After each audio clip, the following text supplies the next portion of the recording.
Right, remain seated, but take your Bibles and turn to Genesis chapter number 11. Genesis chapter number 11.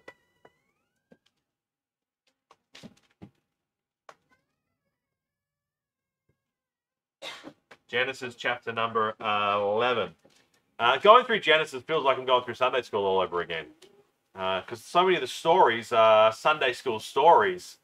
But oftentimes as well, in the Sunday school, you get the story, but they don't get much depth to it, or you don't really maybe consider it much more beyond that. And you walk out knowing the stories, and maybe if you have kids, you read these stories. They're great kids' stories. They're great, captivating short stories.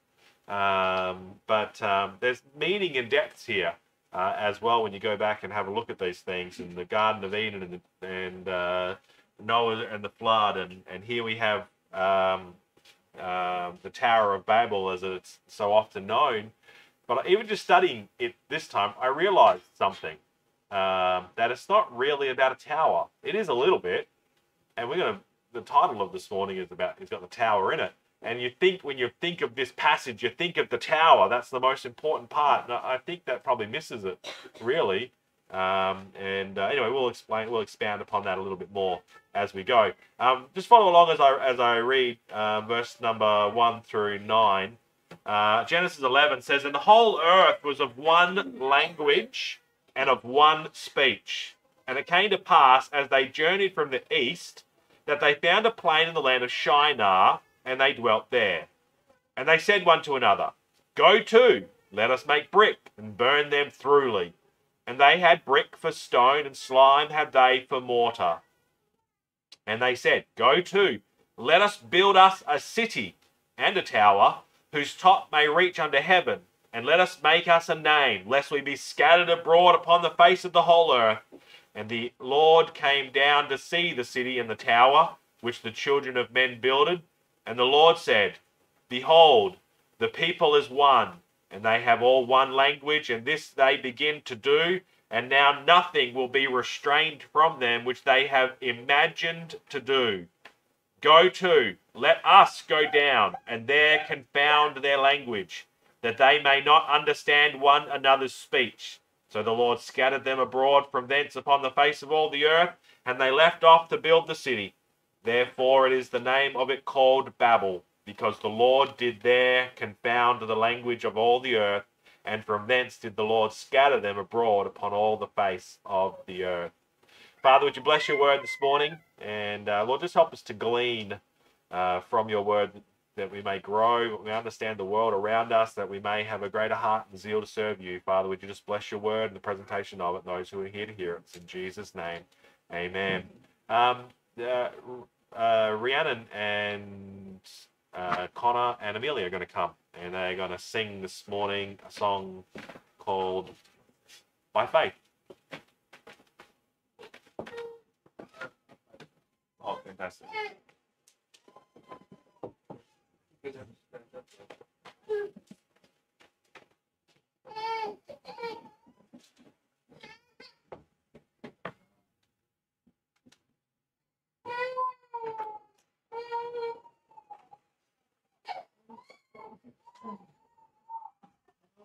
He wants to sing as well.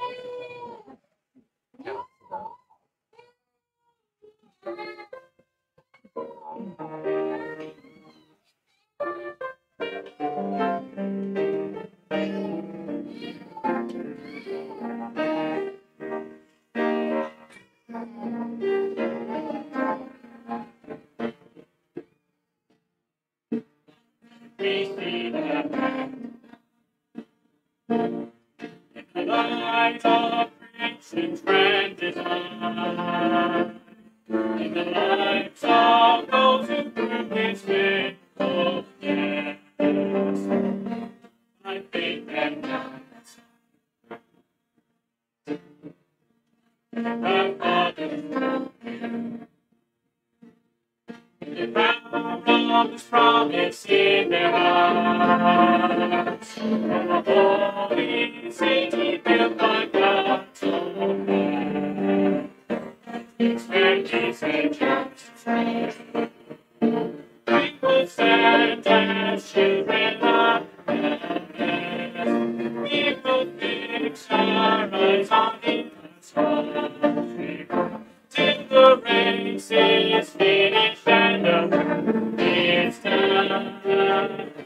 my faith and the province. Long for Messiah to break the chains of sin and death. Triumph. The church was not of the Spirit to us. And the captives had to preach the news. He would stand as children of promise. Our eyes on him. Till the race is finished, he is done. My faith and love is mountain shine. Of the gospel shall prevail. In Christ all things are possible.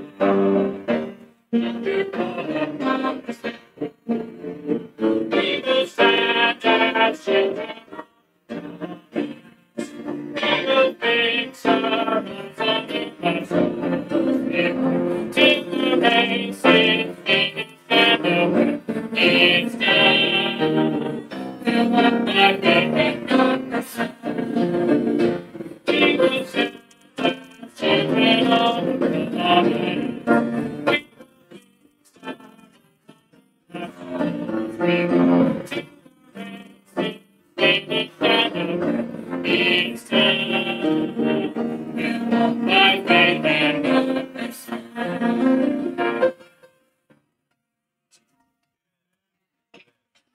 All right, we'll stand for our next one.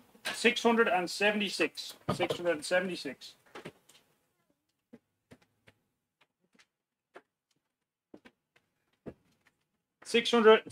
We'll all stand together, please. 676. Sunday school will go out on this one.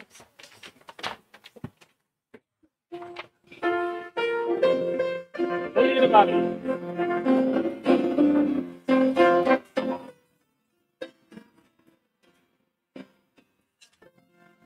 I have found a friend in Jesus. He's everything to me. He's like very soft and thousands in my soul.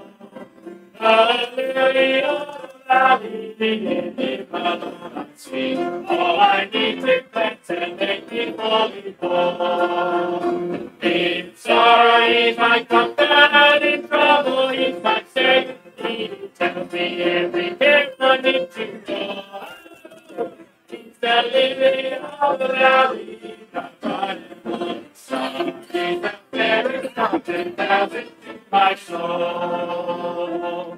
He all my griefs has taken and all my sorrows borne. In temptation, He's my strong and mighty tower. I have all for Him forsaken.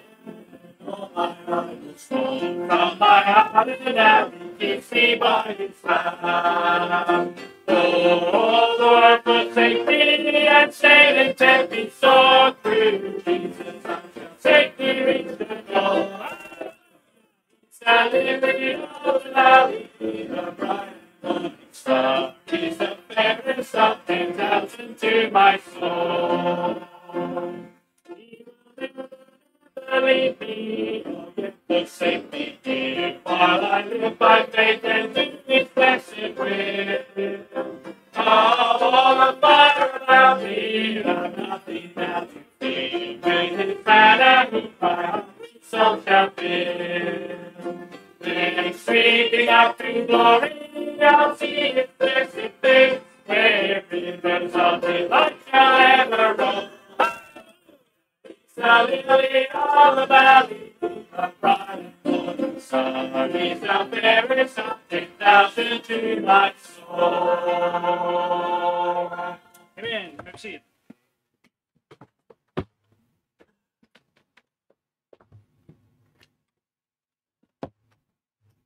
Amen. Very good. Glad to have 2 weeks in a row of specials. That's great.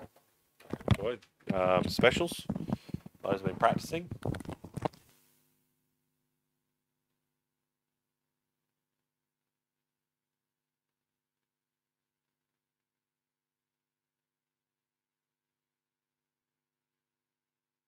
Is chapter number 11, Genesis 11. There's different thoughts and different directions that we can go. I'm trying to keep it streamlined and keep a simple thought here, taken away from it all. But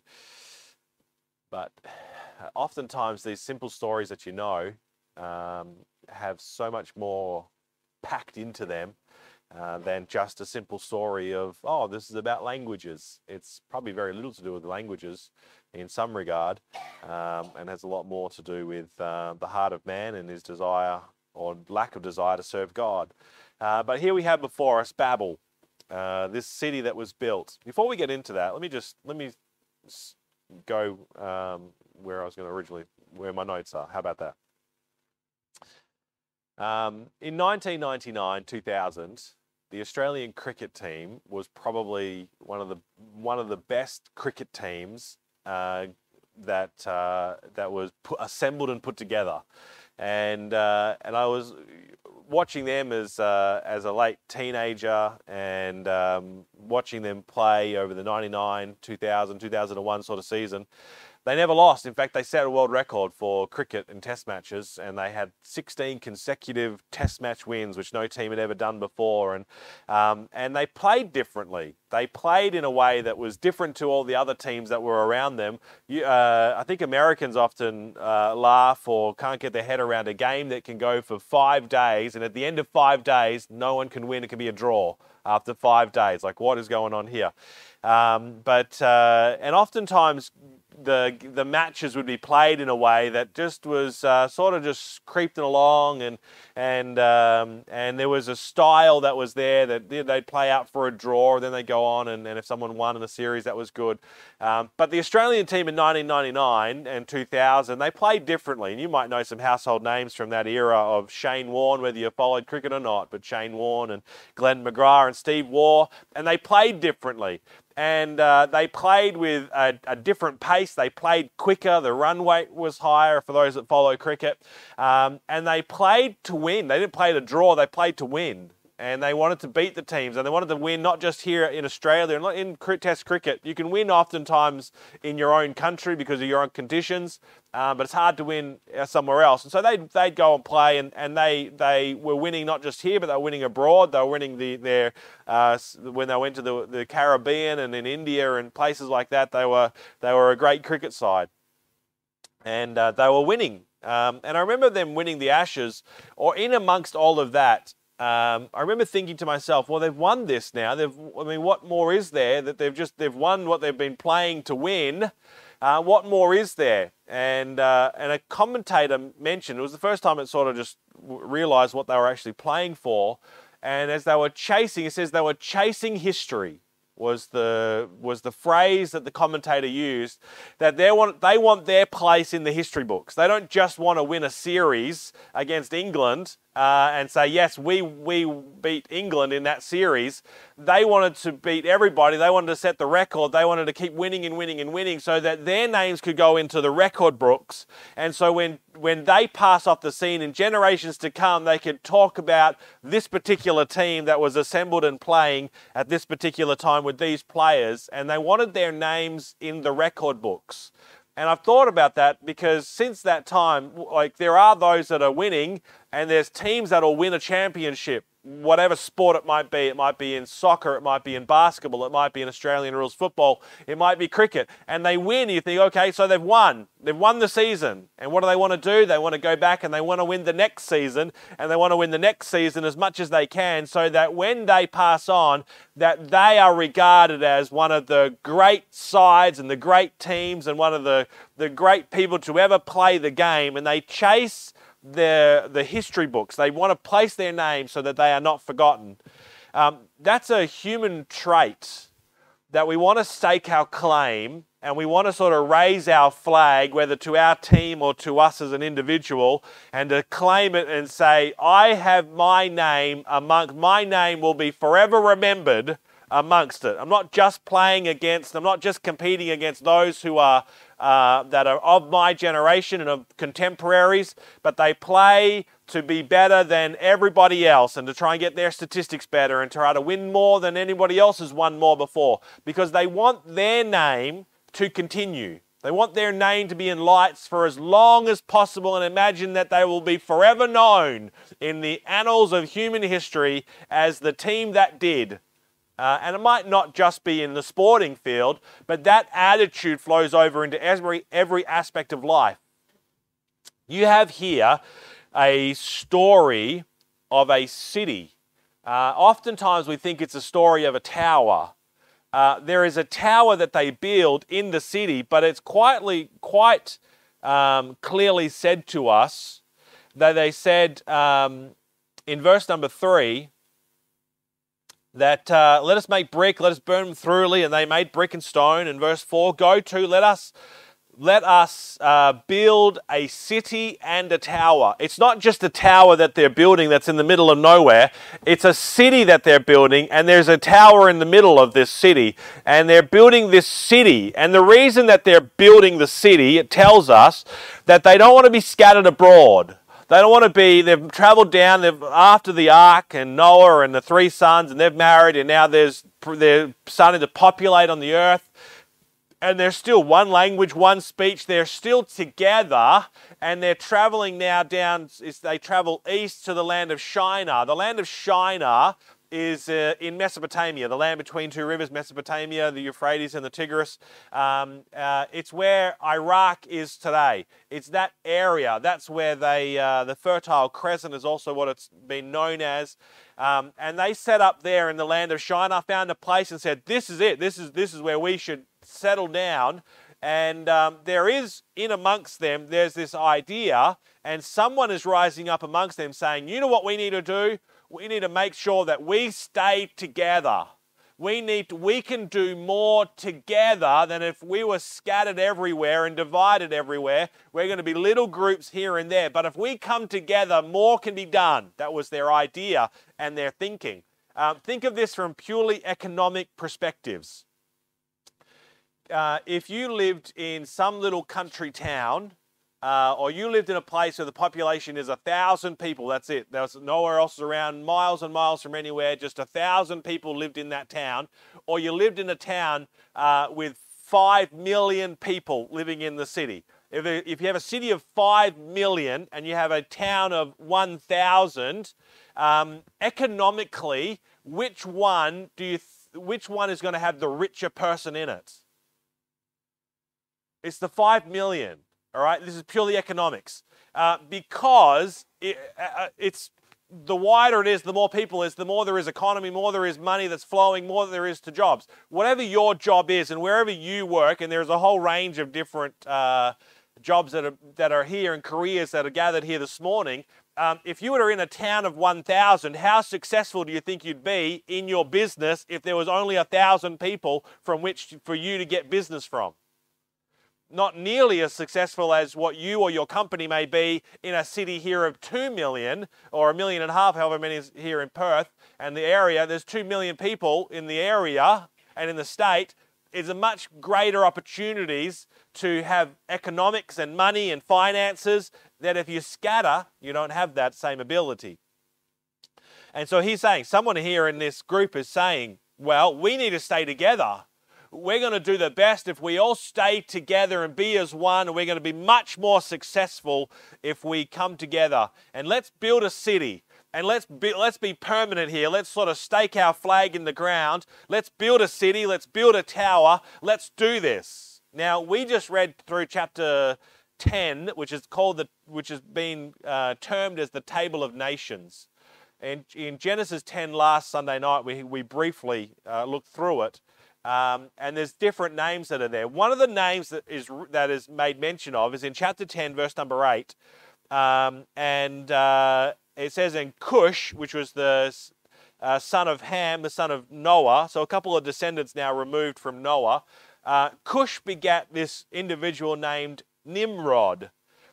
He began to be a mighty one in the earth. The idea of being a mighty one is the same word that's used about the mighty ones that were before the flood. There were those that were mighty men of renown was before the flood, and they were mighty men amongst the men. They were the tyrants. They were sort of, the idea was that they were the rulers. They ruled with violence. They ruled with oppression. They ruled with a strong hand, and they ruled over the people. They were mighty men amongst men. And now Nimrod is now known as a mighty man amongst men here after the flood.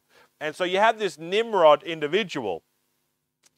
And Nimrod, Cush begat Nimrod. He began to be a mighty one in the earth, and he was a mighty hunter before the Lord. It's a strange terminology and a strange way of expressing who Nimrod was and and what he did, that he was a mighty hunter before the Lord. Now, does that mean that if you went into his office that there would have been like deer head and elk head and just different heads all around him and just stuffed animals? He'd been out hunting and he's a great prolific hunter. I don't think that's exactly what this is meaning.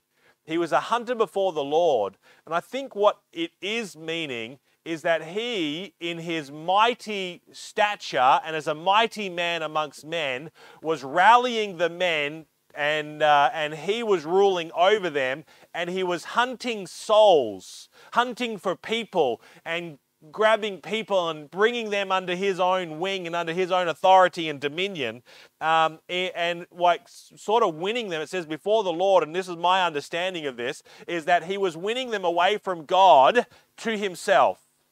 Why do you want to keep following in the ways of God? Why are we going to follow these ways? Let us be a name. Let us be a people. Let us build a city and a tower to ourselves, and we will be great upon the earth. Does that sound familiar in the story of Genesis? Because that's really what brought the flood about. It's the same thing repeating again. If you look at the flood and the darkness that was there and the winds that blew over and the waters that covered the earth, it was like God was remaking it in some way, remaking the earth and redoing things. But as they come out, guess what man's doing? The same thing again. And here is man rising up saying, we're going to be great. We're going to build a city.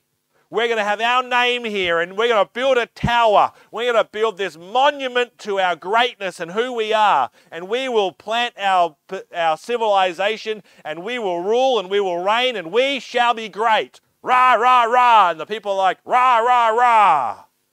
Gathered around this Nimrod fella. And why I say Nimrod and Babel, because it says in chapter 10, and it says in verse number 10, verse 9, he was a mighty hunter before the Lord, whereas it is even said, as Nimrod, the mighty hunter before the Lord. Let me read one verse to you that I noticed when we were reading in Micah on a Wednesday night. In Micah chapter number 7, I'll just read this to you. Micah chapter number 7, verse number 2 says, the good man is perished out of the earth, and there is none upright amongst men. They all lie in wait for blood. They hunt every man his brother with a net. It means here hunting men. They were hunting men in Micah's day. Not that they were out killing people like for sport, but I think they were hunting men to use them for their own purposes. And if they could trap people in their net and they could just use them, and that's I think what Nimrod is doing as well. He in his greatness is rallying the people for his own greatness. And if these people are on his side and he's rallying them and capturing them, then he becomes great amongst them and be's their leader. And it says here in, again, chapter 10, we continue reading, and he was a mighty hunter before the Lord. Verse 10 says, and the beginning of his kingdom was Babel. So this Babel that is mentioned, this city in chapter number 11, is directly linked to this Nimrod fella, this tyrant, this sort of like the first despot, the first dictator of sorts. And he says, let us rule and let us reign and let us build a city and let us build a tower and we will be one and we will build it to our name and to us as a people. And this city starts to take shape. But if you remember, before the flood, there were two primary cities, remember? I don't know if there was more cities, but there was at least 2 primary cities before the flood. There was Enos, which was the city of Cain and the descendants of Cain, and that city had commerce and culture, remember, with the music and the cattle and the tents and all the things that were going on. That was over here. That was good and great, and it was flourishing, but there was also violence, and there was corruption of marriage, and there was Lamech who took 2 wives, and there was Lamech killed someone, so you got chaos and corruption over there. And then you have the city which is serving God, the city that is over here with Enoch, the city where Noah was, the city where Adam and his descendants were. So you have these 2 cities, vastly different in their principles. And Job, if you remember us making mention, that Job tells us that they said in their heart and in their philosophy, they said to the Almighty in Cain's city, in the city of Cain, they said to the Almighty, "Depart from us. Get away, God. We don't care about God. We actually care about our own lives and what we're doing here." And they cared about themselves. And they said, "Depart from us," to the Almighty, "depart from us. We desire not the knowledge of thy ways." That was the philosophy of the city of Enos in the book of before the flood. Now, after the flood, you have Nimrod, another mighty leader amongst men, and he is now ruling the men and building a city and building a name. And everything about this seems to indicate that they are heading down the exact same path that they were going before the flood. That they are unifying, they're going to be one big place with one big name, and they're going to say to God, "Depart from us, we don't want to deal with God, we want to do things our own way." And so Nimrod leads in this and builds this city, and God sees it. And as they're building this tower, it's like the building inspector shows up. And the building inspector says, "You haven't got approval for this. This is not my plan and not my design. And you haven't come and sought the approval of the building inspector." And the building inspector writes his citation and says, "This is not going to continue." And the way that he does that is he confounds the languages. God comes down, the Godhead gets together and says, "Let us go down and confound the languages." Confound means to mix, means to stir it all up. And he mixed up the people by mixing up the languages, and now someone is speaking language A, someone else is speaking language B, someone else is speaking language C, and they cannot build the city anymore. They can't go get the bricks from the people who are making it at the brick kiln, because they no longer understand the people at the brick kiln to get it. They can understand the people that are at the wall, building the wall. It's just confusion everywhere. And the Bible says later on that God divides them by families. So the language groups were broken by the actual families. So families all grouped together, and they could all understand and speak the language together, and they went off together. And this family, they spoke the same language, and they went off together. And so God divided them ultimately. But the purpose of what they were trying to build was a name for themselves. Trying to build a name for themselves, trying to keep themselves together and say, "We can do this without God." It says here, verse number 6, "And the Lord said, Behold, the people is one, and they have all one language, and this they begin to do. And now nothing will be restrained from them, which they have imagined to do." Do you know the other time that the imaginations of man is mentioned in Genesis? It's not the first time that the imaginations of man are mentioned. It's in chapter number 6.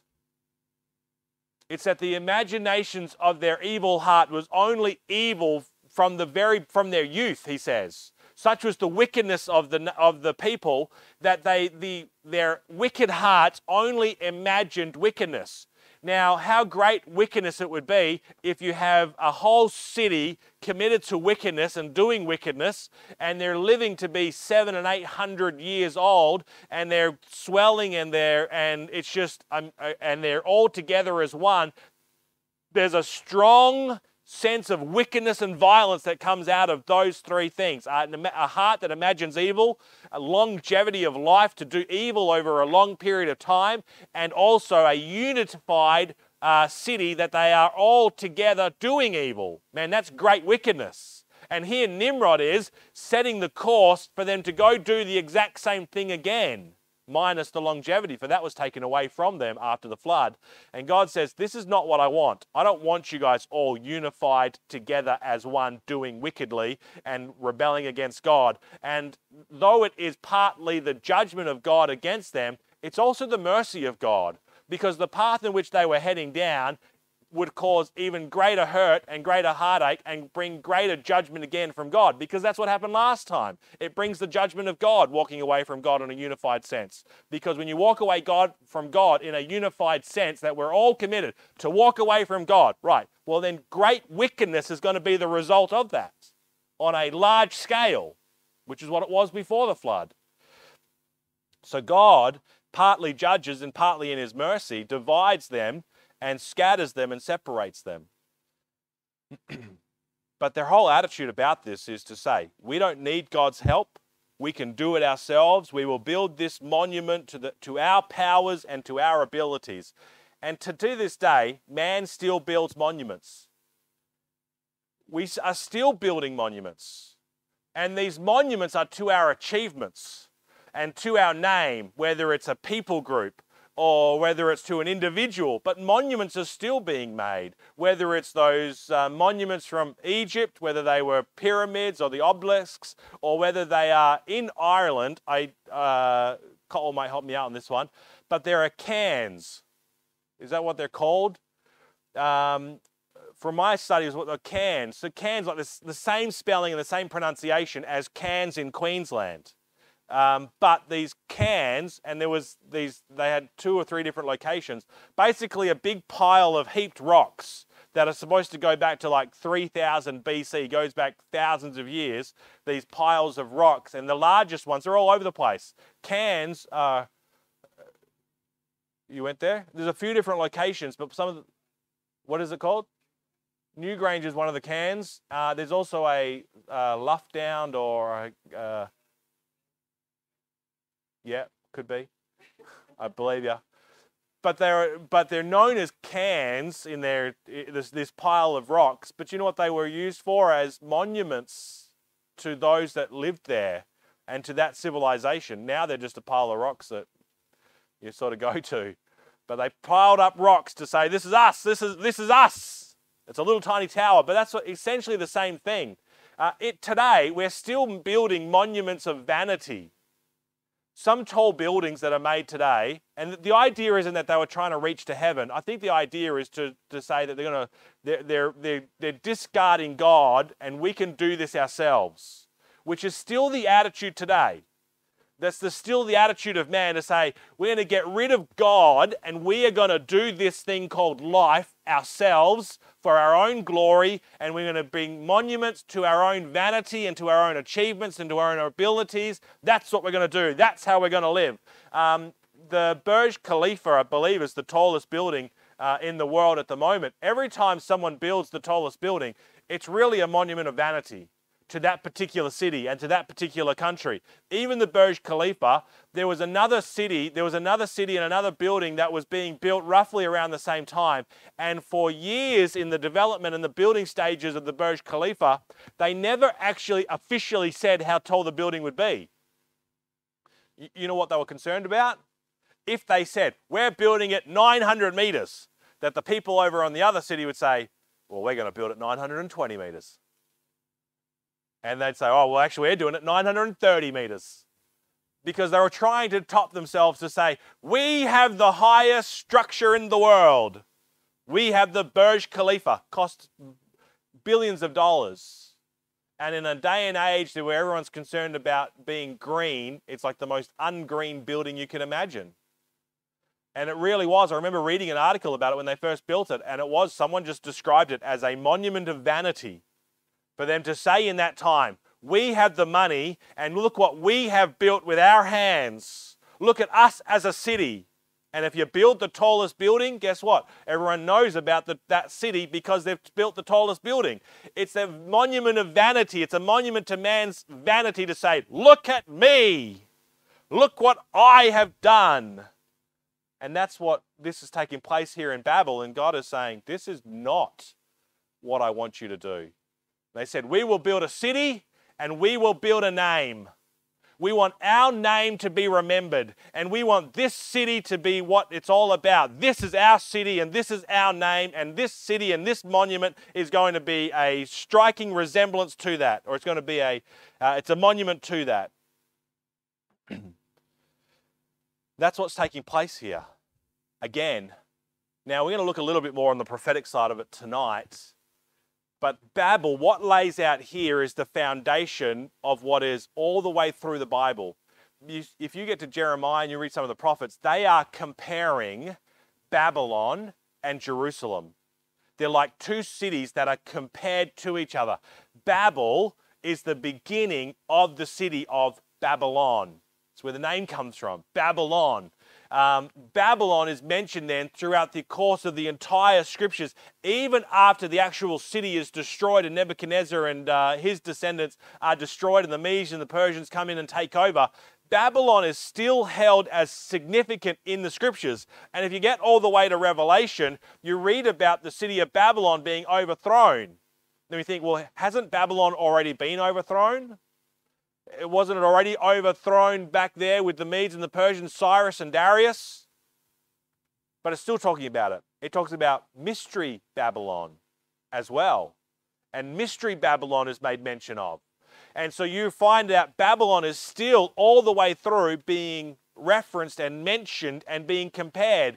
And you trace it back to its origin. It comes back here to Genesis chapter number 11, the beginning of these cities, these civilizations, this mindset that we can build a government, we can build a city, we can build our civilizations for the greatness of ourselves, and we don't need God. That's Babylon in its very system. That's why it's put in as a juxtaposition to compare each other's, the opposite of. That Babylon is positioned in opposite to the city of Jerusalem. Jerusalem, which is supposed to be a city that is built for God and built for the worship of God and to give honor and glory to His name, Babylon is built for the honor and glory of man's name. Alexander Hislop, he was a Presbyterian preacher back in the 1850s, 40s, something like that, in Scotland, Free Presbyterian, Free Reformed Church of Scotland or something like that. Alexander Hislop. He wrote a book that I sit on the fence on whether it's whether I fully go with what he writes about, but it's interesting. It's interesting enough for me to mention it to you, and then and I'm not saying that it's fact, but it's interesting. He writes a book, very famous book called The Two Babylons. And he traces back in his book, he traces back all the world religions and to their commonalities and their similarities. And he says in The Two Babylons, Alexander Hislop in his study, he says if you trace it all back, it goes back to Babel and to Nimrod. And Nimrod married... so he says, marries Semiramis. I can't remember if it's Semiramis or who, and then there's a son that they have, which they say he says is Tammuz. But in that he's saying you have in that, this is what Alexander Hislop says, that Nimrod being a great name and then his wife being great, and then when she has a son, says it's the reincarnation of the father, Nimrod, and so they would start to deify this Nimrod, Semiramis, and the child Tammuz, and then you have this the mother who takes after Nimrod dies, the wife takes over Semiramis, and Semiramis becomes a deity amongst the Sumerians and among the Phoenicians. And so he's tracking that through, and they're idolizing and deifying, and then the Babylonian god Tammuz, which was the son of, they were saying, and Nineveh is tied in here. And what he is basically saying is that these false religions stem from their idolizing of Nimrod and his wife and the child. Now you don't find that in the passage here. He has taken that from secular history and inferences.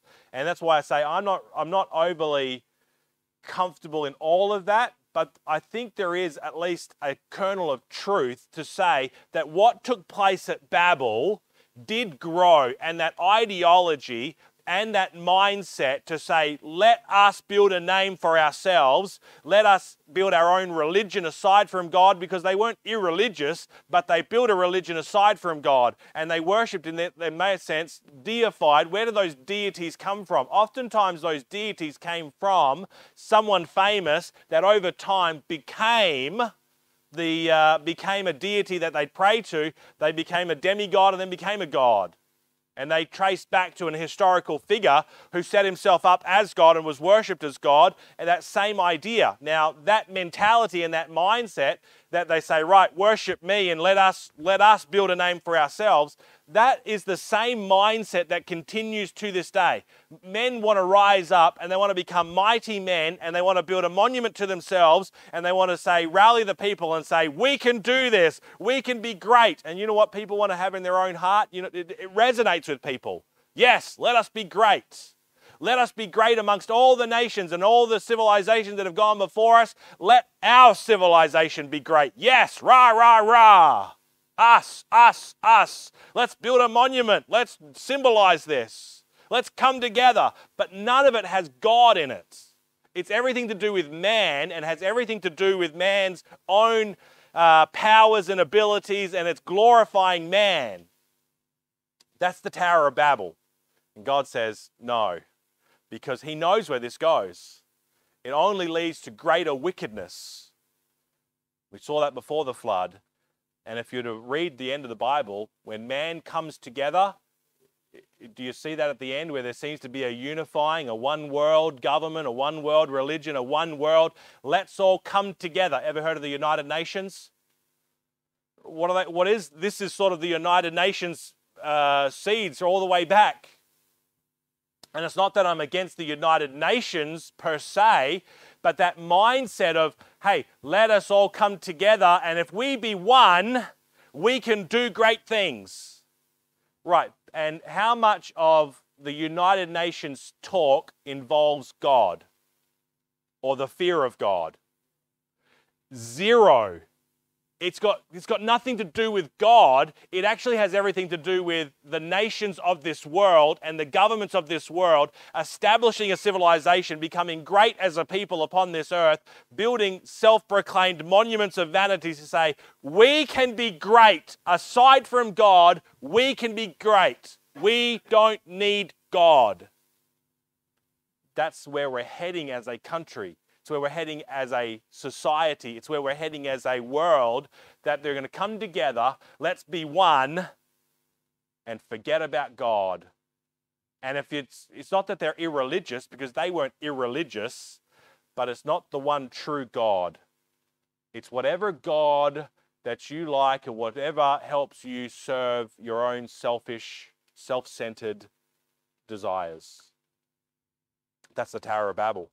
That's what's taking place. And today, this mindset, this attitude that God is against, God actually brings unity in diversity. Where they're trying to bring unity in sameness, let's all be one, God says, I'm actually going to divide you and separate you. And diversity comes from God. The diversity amongst the people, the diversity amongst the languages, the diversity of the cultures.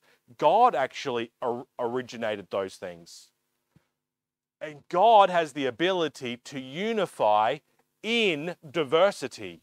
We don't all have to be the same. And I think all of this, again, that God is showing his wisdom and his power and his majesty in how he is enacting and how his sovereignty rules over this world, because ultimately he is bringing down the works of the devil. The devil says, I tell you, if I was God, this is how I'd run things. And I think there's enough evidence in this world that God is going to be able to say to the devil, right, this is how you ran things, and this is the result. This is how I ran things, and this is the result. And it's going to be clearly evident that the wisdom and the majesty of God far trumps the selfish, fleshly, lust-filled desires of the devil. And the societies and the kingdoms of this world follow the lust-filled desires of the devil. The same, they track this way. But to follow God is something completely different. It's a different logic. It's a different wisdom. And they're still trying to build, to this day, monuments of vanity, trying to have their place in history. Go to Genesis chapter number 49. We're going to wrap up here soon. Psalms 49. Psalm 49. This is the parable to the rich. Psalm 49, the 49th Psalm.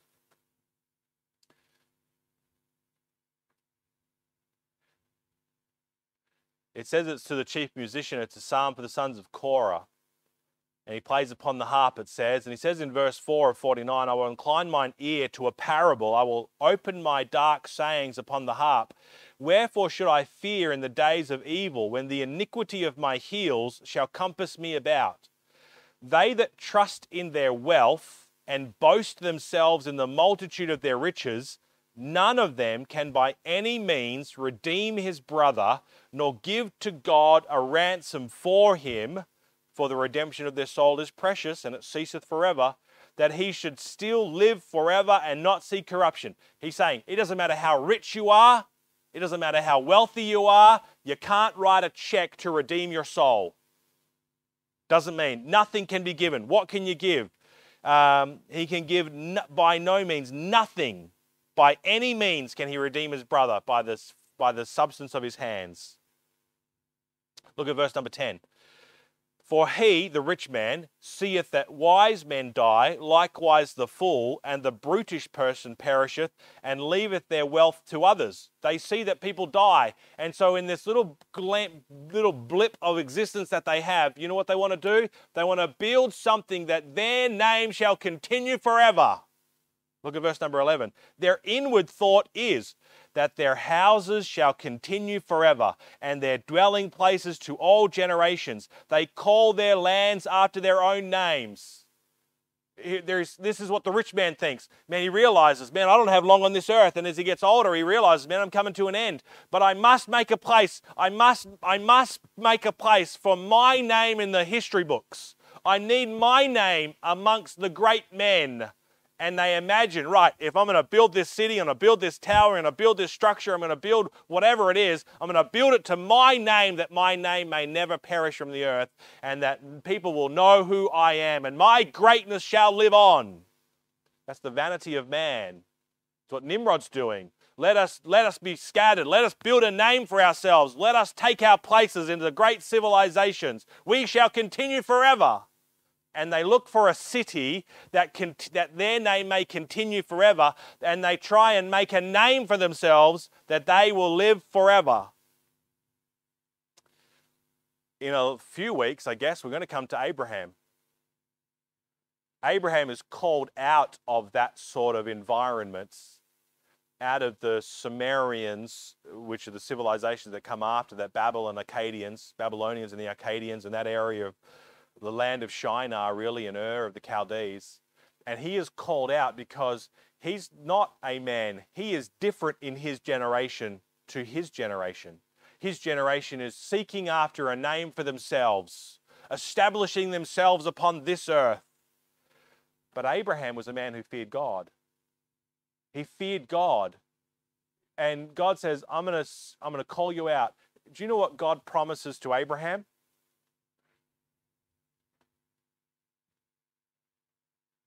A city. He says, he went out and he sought for a city whose builder and maker is God.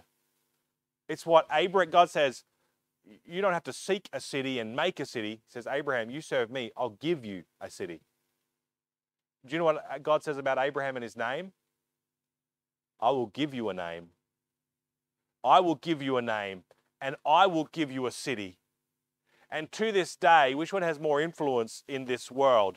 Is it Nimrod, who we know about in the scriptures, or Abraham? Abraham has much greater influence today. God's given him a name.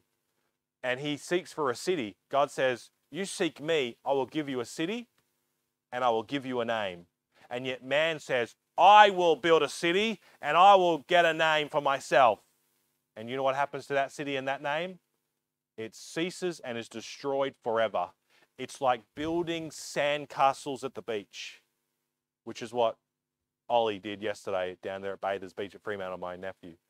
He was so chuffed. He spent this time building this sandcastle, and you know where it is today? Yeah, it's flat.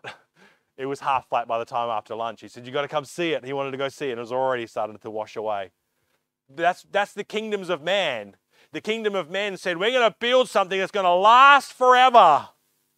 And they are so gutted to think that their works of their hands would ever be destroyed, because they put so much time and so much effort into it, just as Ollie put so much time and effort into his little sandcastle on the beach, break his little heart. And I did say to him, now, it may be gone. We're at lunchtime, and he wanted to show me. And I said, it may be gone.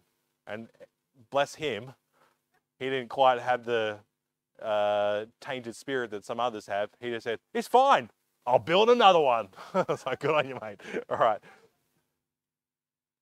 But if you were to say to someone, or even just to say, right, this city that we have, Perth, it's a beautiful city. It's taken generations to get to the state where it is, and the beaches and the rivers and the broadwalks and the sidewalks and the buildings and everything. And we said, it's going to be raised. Do you know what the heart of man goes? But it's so much hours and build. We've literally spent as a city and as a people. We have spent huge amounts of money and huge amounts of effort. And this is built on all the work of the mines and all the money. Look what our hands have done. Look what we've built. This is beautiful. And if it was destroyed, we'd say, oh, no, it's going to be razed and just an earthquake come or something come and destroy everything. Gutted. But that's what everything in this world is going to happen. Everything is going to be razed. Everything is a castle of sand. It might last longer than a day, but it might last 100 years or it might last 1,000 years. But at the end, it's actually going to be just nothing. Everything in this world is just nothingness. And as much as you try and make a name for yourself, and as much as you try and build a monument to yourself that you don't vanish, it's going to vanish. It's going to cease and go away and be destroyed. The only way that you can have a city that is eternal, the only way that you can have a name that is forever lasting, is to actually, instead of rejecting God, receiving Jesus Christ as your Savior, and you get a name and you get a city. God will give those things to you that will never perish and never cease. That's the promises of God. Man goes about trying to claim eternality and claim his place in the history books and never be removed in his own ways. And God says, that's not going to work. You're building a sandcastle here, but I can give you something that truly will last. Something that is lasting in a world that is temporal at best. He says, I offer something that is lasting and secure. Because ultimately that's what they're after, isn't it? Security. We want security. We want security in finances and security in just the things of life. We want food security and we want monetary security. We want security. But the world is anything but secure. How are your investments going? It's uncertain times, are they not? We're heading into, if we look at the world, we're heading into some choppy waters. You want to look at it from Australia, you want to look at it from geopolitical, you look at it from the superpowers that are going on at the moment, and the wrestling and the deals that are being done at the moment between China and Iran, and China and Russia, and China and some of the other eastern countries. China is a superpower. And they are trying to shore up their powers. And there's another superpower on the west, the United States, and they don't want to lose their superpower status. And guess where Australia finds themselves? Right smack bang in the middle, with military alliances and allied alliances with the United States. And how did we build our billion-dollar hotels, hospitals and stadiums and all the roads that are going on and everything that we have in this lovely city that we have? Where did that money come from? China. And here we are in the middle holding two hands. In some ways, spending billions of dollars on nuclear submarines to try and keep our trades going. I don't know, it doesn't really make sense. But we're in the middle of all of this. How's it going to play out? I don't know. I don't know. And you know what? People don't know. And there is a concern. And there is worries. How much is this inflation going up? We want security. We need security. And you know what? Someone said it like this: you're not going to get a man of peace that comes on the scene unless there is turmoil and war. You don't need someone to stand up and say, I can unify everybody and we can be great again. I'm not talking about Trump. But this is on an international scene where someone's going to stand up and say, all of this turmoil, I've got the solution. Follow me. I can be a great man. Not that he'll say that, but he says, I will be a great man and I will unify us and we can build a city and we can build a tower to our greatness. We don't need God. We can be unified again. I have a way out of this turmoil and out of the uncertainty. Unless we be scattered and fractured, I will unify us. And you know what the world's going to say? Rah, rah, rah. Yes. They're going to buy into it just like they bought into Nimrod's speech. And where's God in all of this? The same place God was when Nimrod was rising up. It's monuments to man, nothing to do with God. You know what we should be building here as a church? Not a monument to our greatness. It should be the church should be a monument to Jesus Christ. You know what you should be building in your families? Not a monument. There are fathers who are trying to live vicariously through their children, and they are raising up their children as monuments to their greatness in sporting heroes. You look at the tennis world and the amount of fathers that have pushed their daughters and their sons to be great. You know what they're trying to do? They're trying to live vicariously through their children, and they're trying to turn their children into monuments to themselves. But our children ought to be monuments to Jesus Christ. Our families ought to be monuments to Jesus Christ. Our church ought to be a monument to Jesus Christ. Our personal lives ought to be monuments not to ourselves, but monuments to Jesus Christ. Towers to Him, giving Him the honor and the glory, because ultimately longevity and eternality and things that last only come from Him. And the things of this world are temporal and vain and empty and will be flattened and pointless. And as much as they want to build, they will never get to the height and the grandeur that they imagined that they could ever get to, because God steps in with His judgment and wipes it out and says, nope, this is enough. We're not going any further.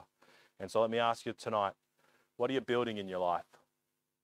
What do you want to build? What do you imagine your life is going to be? I want my life to be like this. I want this greatness and this and this and this dream and this career and this idea. Well, is it a monument to yourself? Is it a monument of vanity to your own existence? Or do you actually want to build something that's for God? Do you want to live in a Babylon or do you want to live in a Jerusalem? I'll tell you where I want to live. I want to be a city of the New Jerusalem, not some new Babylon that someone's promised that they will raise up out of the ashes. I want to serve God, and I want to build things that are monuments to Him. Would you bow your heads and your hearts before God this morning?